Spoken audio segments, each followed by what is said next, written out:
itu disebut dengan transaksi. Jadi motif transaksi di sini ataupun yang dikaitkan dengan permintaan uang, yaitu uang dibutuhkan untuk keperluan sehari-hari, yaitu melakukan pembelian barang, membayar jasa, dan memenuhi kebutuhan konsumsi. Betul yang Salsabila jelaskan tadi.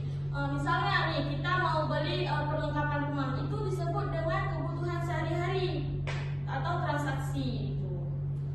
Yang kedua yaitu motif berjaga-jaga. Maksud dari motif berjaga-jaga di sini yaitu uang disimpan sebagai cadangan untuk menghadapi kebutuhan tak terduga. Misalnya kesehatan yang mendadak untuk perbaikan rumah gitu. Misalnya contoh di sehari-hari, misalnya kayak tiba-tiba kita kecelakaan. Itu maaf ya Kak ya. Tiba-tiba kita kecelakaan.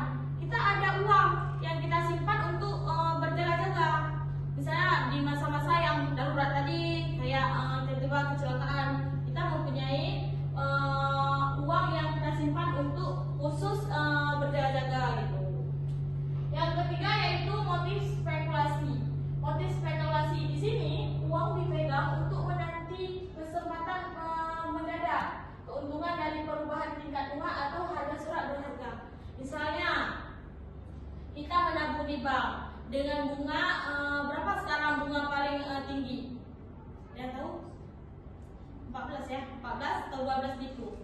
Bunga paling tinggi. Jadi kita menabung uang di bank tersebut.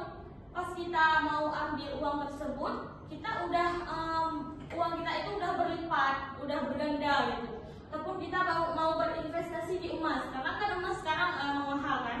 Emang kalau kita beli emang murah, harganya sekitaran 2 jutaan. Kalau sekarang harga emas itu mencapai 5 sampai 6 juta gitu. Itu sangat-sangat membuat uang yang kita simpan itu tidak hanya tersimpan, misalnya kita simpan 100.000.